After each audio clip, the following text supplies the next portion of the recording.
Hello, Chiara. Hey, Brendan, can you hear me? I can hear you, yes. Very good. Wonderful. So some of the participants in the conference are with Father Lawrence at the moment. He's just going into Q&A, so you'll have Wonderful. people gently come along. But it's a real pleasure to be able to welcome you today to sharing the Church's story. Thank you very much, Brendan. Thank Hello. you. But I'm glad to be here. and delighted to have you. Happy Easter, by the way. Wonderful Easter. Yeah, very, very nice, actually. Unexpectedly nice, but hey, very good. We are in the process of moving house, so we're at the moment at my parents-in-law's house, and it's been nice to be able to be all together.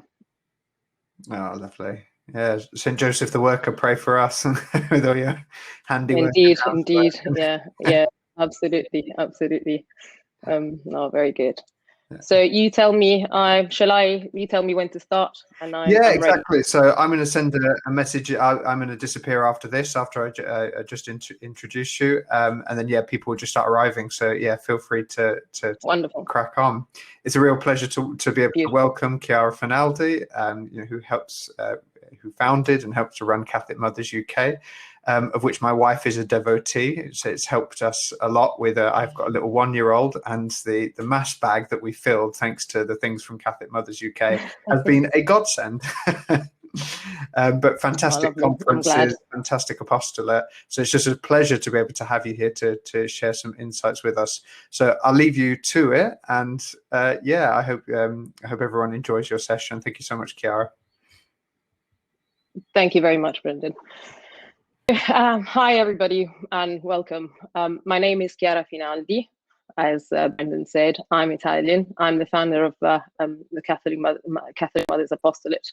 I am, in fact, from Sicily, and I apologize in advance for my unorthodox English, for my mispronunciations, for my funky pronunciations, and I'm really sorry. But I'm sure, in fact, I hope that you will be more merciful than my children. I am not a public speaker. In fact, I was saying to Brenda, this is a torture for me. I usually run a mile whenever I'm asked to talk to this and that. Thank you. When I'm asked to talk to this or that event, because I'm more like a behind the scene kind of person. And today, really, I'm humbled to be here, and I'm thankful to be here to be able to share my experience with you. I am just a mother, and I think, and I've got only my experience to share with you. We've had many years, with many wonderful things to say, but I bring before you my experience, and I hope that, in a sense, this will be in some way helpful to you. I am just a mother. I mean, this sentence, "I'm just a mother," is what kept on popping up, and I kept on replying what I did in life. And it was a crucial answer to better understand and, in fact, to fully answer my vocation as a mother, and to then create little by little to what today is the Catholic Mothers Apostolate. Now, I was 19, after a 3-year courtship. I had finished my diploma, which is the equivalent of A-level. I think the end of high school in America. I'm not sure. I think this is it. It was just the stage before going to university. So for me, I was brought up in the church. So for me, getting married and hopefully becoming a mother was the natural kind of way to go. And in fact, I wasn't giving up a career. I wasn't giving up my studies. Yes, I'd started journalism, but nothing mattered more than getting married to Pier Paolo, my husband, and also the opportunity to create a Christian family. In fact, in a sense, marriage and motherhood, hopefully, was my first choice. It wasn't until a few years after, and a few children after, that I started encountering a different reality. I mean, my children, I would take my children various playgroups. I would meet many mothers, and all of a sudden I find myself having to justify this choice. which was, I started feeling a bit inadequate. I started to feel a bit I don't know, I was just a mother. I mean, I had, again, to justify my choice, I'd not gone to university. I was not going back to work. I'd hardly had I never had a job. Maybe I had, very like few jobs. And I was not going, as I said, back to work. I was not planning a career. And in fact, it seemed like the choice that I'd made was, according to some women, I was jeopardizing a promising like future or something or another. And all of a sudden, my kind of outlook to my vocation changed slightly. So all of a sudden, the devil exists and knows our weaknesses very well. So a new temptation entered my life. That was that thinking that the choice that I made possibly was a second best choice. And that by choosing marriage, and in fact motherhood, so early in my case, obviously, I would never be able to achieve anything much in life and as a woman. I mean, comparison for us women in particular, I don't want to like obviously generalize, but for me in particular, was one of the worst temptations that I faced. And in fact, my life looked very different from the life of the 19, 21, 25 years old I knew. I mean, I don't know how many mothers are listening here to me, but all of you who are mothers surely know and would agree that there's no glory, in motherhood. And I'm sure that you, like me, have fallen into the temptation, and occasionally do fall into the temptation of wanting to reach our vocation. Because sometimes, being a mother is bloody hard, and it's a reality. I would say the things that has helped me throughout moments of weakness has been my husband, Pier Paolo sometimes. Yes, but certainly the sacraments, certainly confession, the Eucharist, prayer, the Rosary, the support of the Christian community. It was in 2015 that as I was working at the time, and unlike when I was at home, I actually had a lunch break, because obviously with the children, when you're at home, you hardly ever have a tea break, let alone a proper lunch break. But when you go to work, actually, you manage to have a lunch break. And I used to spend my lunch break before the Blessed Sacrament of Veneria in my chapel. After much prayer, God infused this desire. There's something to act. I mean, as Stein says, to be a man and protect humanity and bring it to development. And we, as women, are constantly being targeted. Always like have been put to the test. I was experiencing this very much. I mean, attack women in the most sacred gift of motherhood, and you attack humanity fundamentally. So I wasn't sure what I was called to do at first, although I was blessed to have received a better formation than some can still do. I felt very much ignorant on many aspects of the church. But with the children around, it was very difficult, in fact, impossible to just sit down and start, learning or start. So and even reading, sometimes I would just I remember like picking up a book and just falling asleep as I was reading. So I found it really impossible to kind of go forward in any way. So I searched left, right, and centre parishes, centres, but I did not find what I was looking for. And moreover, the groups that were of some interest in me were not compatible to the stage of life I was in, a mother with several children. So I think the most natural thing was to start and especially after having been rejected by my local group of mothers group, expressed openly my pro-life position and my pro-woman position. So it was then in 2015 the Catholic Mothers Group was born. There was a platform. It is a platform. This is what I wanted from it. I wanted a platform that would motherhood and promote it nourish it in the light of our faith. I wanted a place where the church, the teaching of the church be explored and shared. And in fact, I remember, the idea back then when I started it was you need to find a nice article or nice to that I found throughout the day, place it on the group so that I could go back to a bit of time and enjoy it, usually on my toilet break. That I wanted a place where the truth would not be watered down, would be proclaimed in its fullness. And we obviously there is a lot of behind the scenes in the group. We receive messages, we receive many people ask, many mothers who ask for help, and then sometimes you find women who have found themselves in so many situations that are so entangled. The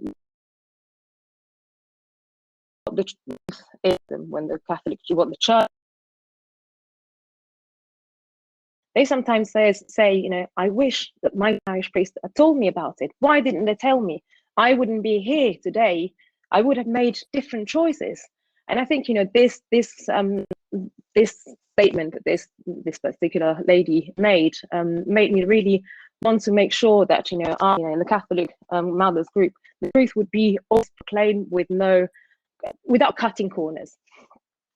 And I wanted a community where mothers are encouraged day by day in their vocation, in its fullness, to heroic virtues. And the group has almost five members, and with the help of God, many mothers, including myself, because I'm not the group, I'm not in the group, and I have received in many ways in the same way as many women have.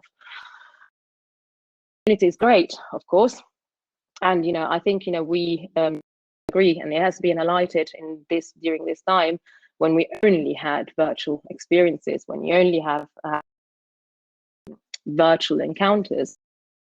We are social animals, and as such, there is nothing like meeting people face to face. There was a Twitter account, and there was a lady, I think, on Twitter that I remember back then, I think it must have been in September.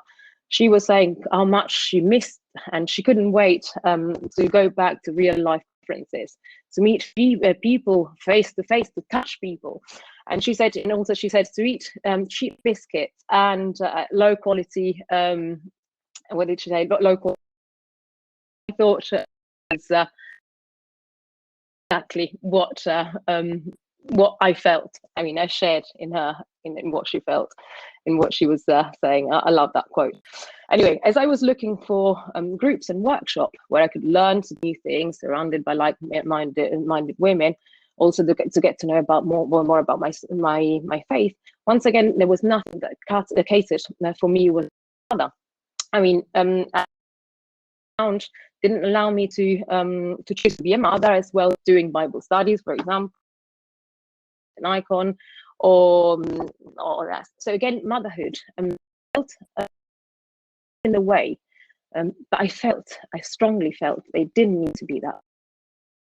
So in 2016, when with a strong encouragement of one of my friends who was just rediscovering her faith, I started the local Catholic mothers group, and where we follow various study courses like Endow, and we study document of the church, apostolic letters, and at the moment we're waiting to go back to study to do our study on Aquinas. Well, of course, having a massive breakfast and being surrounded by our children, which so the session, and there's noise, there are toys around us. Some sessions are very productive, and some other sessions are really, really not productive at all. But in the end, this is us, and it is women of different stage in motherhood, and to be able to share really in our vocation, in our sufferings, in our joys, and this face-to-face women. Well, since then we also have organized lots of workshops. We currently have an iconography course happening. There will be one starting in September. We've had courses, cookery coursing. We have like some sewing courses starting up. We're hoping to have some poetry courses. We're hoping to have all sorts of courses mothers to be able again to attend and do it together with their children if they want to. So we've had 2 wonderful and all our events, and this is the aim of the Catholic Mothers Apostolate, are created for mothers and their children. So those mothers who are not who are alone and find it difficult cannot without sacrifice their motherhood, without having to choose whether to stay with their children or leave them behind, or choose exactly, without having motherhood to come in the way. So also we have a shop where we sell our products for the domestic church, and the shop, basically we're all volunteers. We're all can you check your connection? There we go.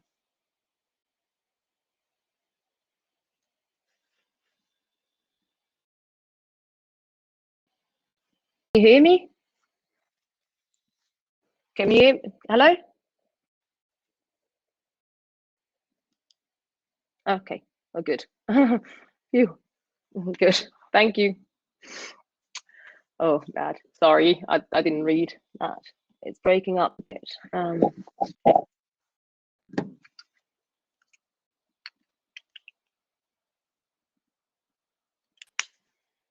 Can you hear me now a bit better? Is it still breaking up?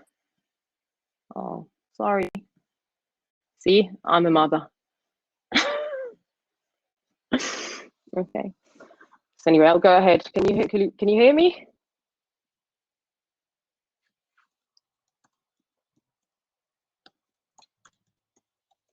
Okay. Good. All right. Thank you.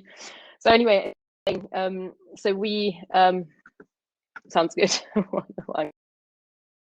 So we're all volunteers. All the people involved in the Catholic Mothers Apostolate are all volunteers. We all do this out of great gratitude, and we say to God, we want our reward in heaven. That's why we do it. So as I was saying, sorry, we have a shop where we sell church. Money is invested in raising money for the apostolate to create the next project or the next publication. We are a very young apostolate, and also so money is limited, and we do our best. We only have very few donors. It's always needed, and we've seen amazing miracles. We produce our first publication, which is the Catholic Mothers Planner, with the aim to support mothers daily with pearls of wisdom from the Catholic Church, not from me. I've got to allow them to stay in tune with the liturgical year, really in the business of our, to bring a little light to our daily life, reminding us, in fact, that our choice as mothers is not a second best choice, but is the best choice that God intended for us. Since then, the apostolate has grown internationally. We have become a charity, and my aim, not so clear in 2015, started this journey, is in that little chapel, is now very vivid, and is that to fully support with the help of and therefore the domestic church in passing the most precious thing that we have, which is the faith, most valuable. I hope you managed to hear a bit of this and that, and I hope the experience and the journey of the Catholic Mother will inspire you somehow.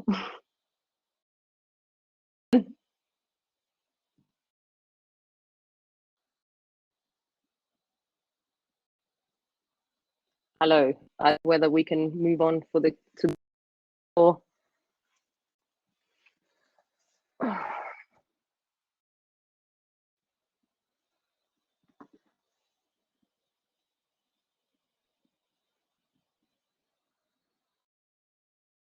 I guess if you have any questions, perhaps we can go ahead for a bit of a Q&A, because I don't think Brendan is here yet. So if anybody has any question, please.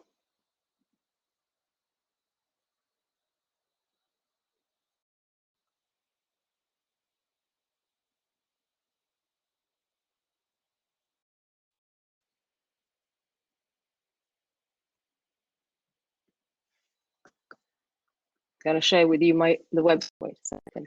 Let me see if I can, where you can find a bit more about the Catholic Mothers Apostolate.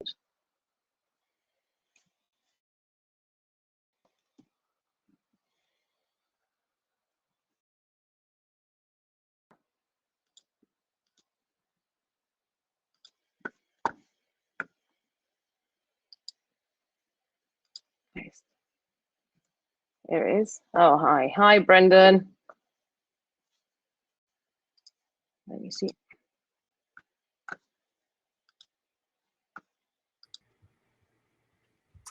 Okay.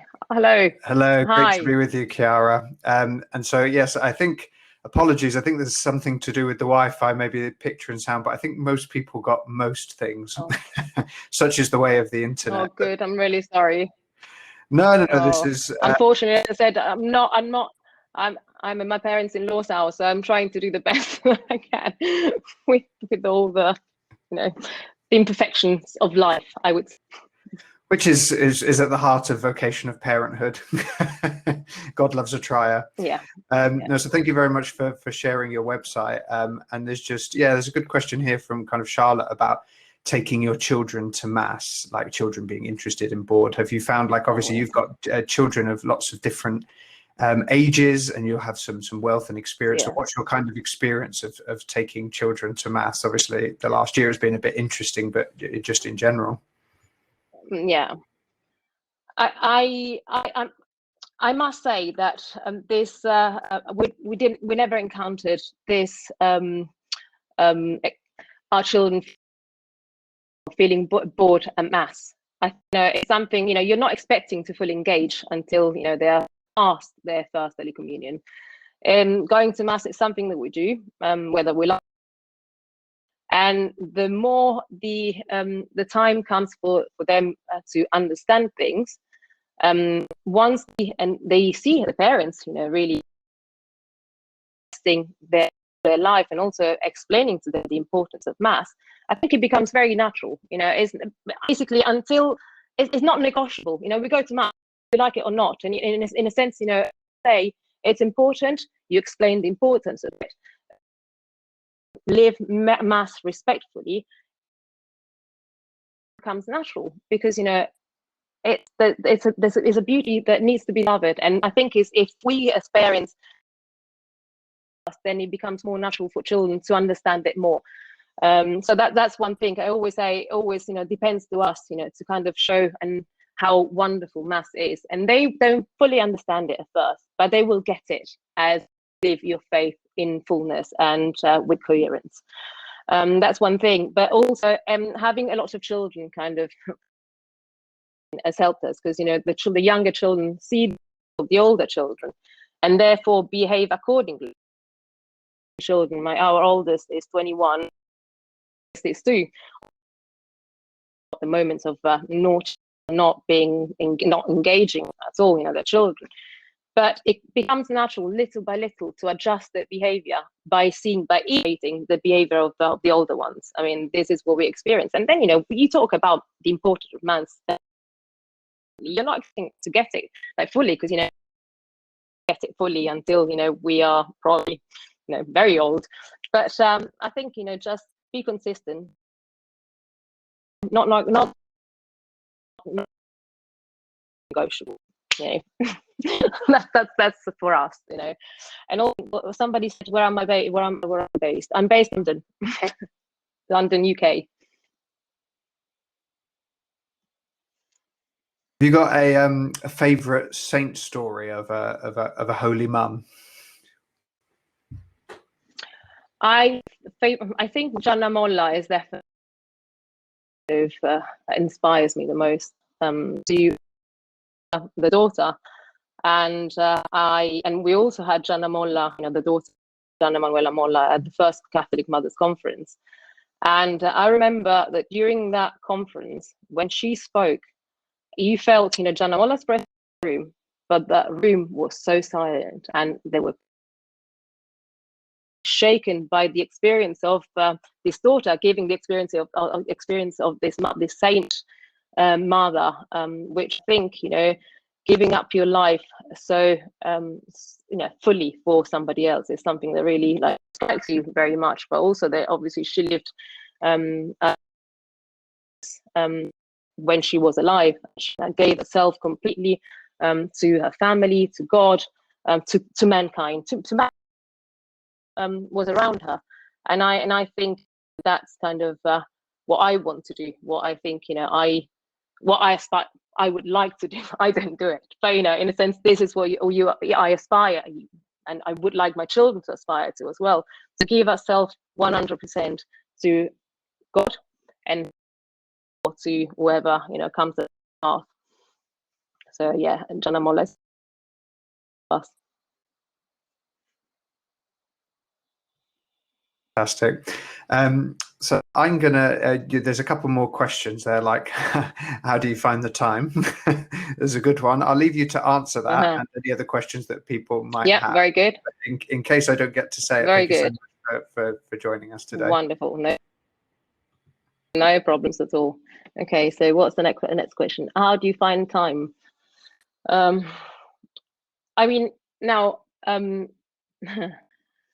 it's interesting because I don't know if I'm going to put the link of the YouTube interview that I did with Carlo Acuti's mother. Now it's a matter of priorities. Find time. We find time for the things that we value. We find time for the things that we think are important. And for our children, obviously, they do some sports, they do some arts. Some of them, have started to play some instruments. They've got their interests, and you want to nurture their interests. But one thing that is clear to us, that priority goes to nurture the faith. So what the gospel says, seek for the kingdom of heaven, and all the other things will be given as well, will be given to you as well. So I think it's a matter of, again, how do I find the time? We find the time for the things that are important. So if you think that going to mass is important, mass first, and because as I was saying before, it's not negotiable. I mean, all the clubs that happen on Sunday, from the very beginning, before we had children, that we were not going to buy into that. We didn't spend that, for example, footballs and all that. Anything that happens today, we were happy to take our children to. But Sunday is for the Sunday is us, and so it's a matter of finding what your priorities are. And parties, well, sometimes you go to some parties. For example, I think there was an instance where I think last year, 2 years ago, where a friend of my children was having a big birthday party on Palm Sunday. The children came to us, and they already came to us, well, we're not going because on Palm Sunday. So even the to do these things if it falls on something important like Sunday or Palm Sunday. Find the apostle school time when the children are in school. I do not homeschool, so my children go to normal schools. And usually I'm a night owl, so after the children go to bed, that's when I get the most creative. And one thing that I found, especially during Lent, and it's something really, obviously I try to pray, but obviously sometimes you think that you're too busy to pray. One thing that I've experienced this Lent, in a sense, thanks to the lockdown, that we as a family pray, say morning prayer, prayers all together, and that I always thought obviously you're cutting, you know, a chunk of a time that belongs to something else. But somehow I even managed to be more productive during the day. So that is something that's a new discovery that I did. I said, with the Catechism of the Good Shepherd from age 3, children discover Mass. Yes, I would say the Catechism of the Good Shepherd is a very good way for children to kind of be a bit more familiar with Mass. But also going back, also in terms of children being bored, one thing that we always discuss, if you sit at the very back, okay, all the children can see is usually the speaker. And they're not interested because they don't know what's going on. They don't understand anything. At the front, or sit where children can actually see what's happening, is always much better, because, you know, there's so much going on. Children are they're doing, and they like seeing what's going on. So I think sitting at the front or closer to the front where children can see at least something is always, you know, a good tactic for, you know, in a sense, getting children more engaged in Mass. You're not expecting them to understand, but you're expecting they will see your behavior in Mass. They will see, you know, how important it is for you. And therefore they'll want what you have for themselves. And I say this for experience, because I come from a family was okay, Catholic, but I always say culturally Catholic. You know, they were not very practicing until my parents' marriage, you know, broke apart. They had a very violent relationship, and I witnessed that, you know, a child should never have witnessed. But I also witnessed the power of God in a broken marriage. And marriage was saved because faith, the way in which faith saved my father. But what I saw there was, I do remember the bad things, but the greater things was what really was stuck in my heart. And what my parents had is what I wanted for myself and for my life and for that's helpful in a way. As I said, you know, I'm not anything to give you. I'm just, you know, improvising as I go along. So I can only tell you what worked for me, and obviously you will have to find what works for your family.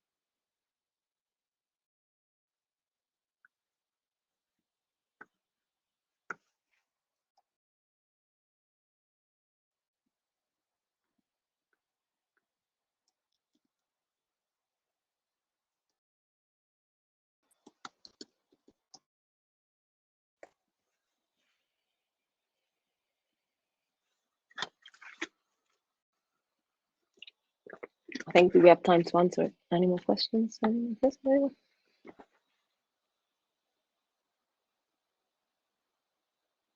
Please feel free to ask a couple of more questions. Okay. Well, thank you very much. And as I said, I hope that you can, Catholic mothers, you might want to join it. And I'm going to send you both the link of Carlo Acuti's mum, because she said, you know, that she makes a good point about our priorities, and in fact, forget about all the clubs, you know, just put God first, and I'll be fine.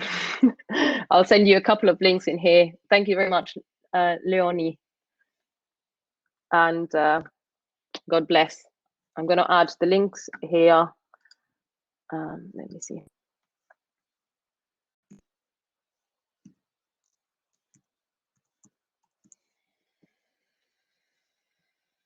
Oh, really? Oh.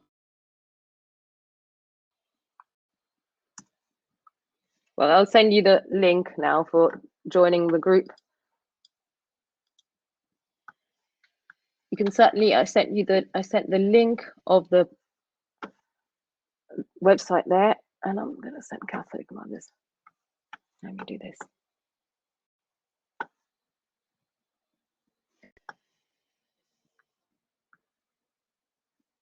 Mm-hmm.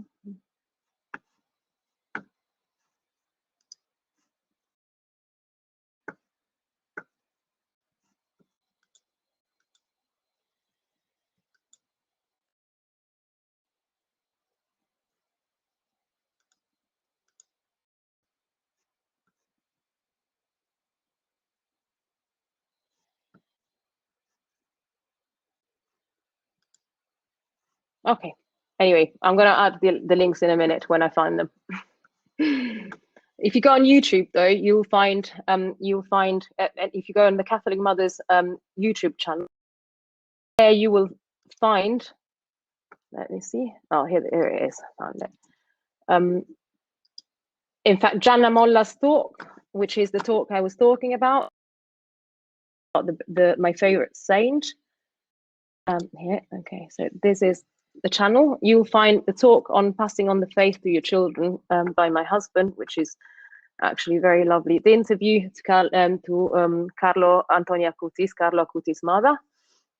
And if you go on Facebook, if you type Catholic Mothers, you'll be able to join the group. And if you're present here, you will be able to just mention that you heard about the group SmartCatholics, and you will be able to join straight away. Also, if you go on the Catholic Mothers website, if you use the code SMART10, you will have a 10% discount as well. I don't know. I hope that helps. And thank you very much. And sorry for having to put up with me and my accent. God bless you all. Bye.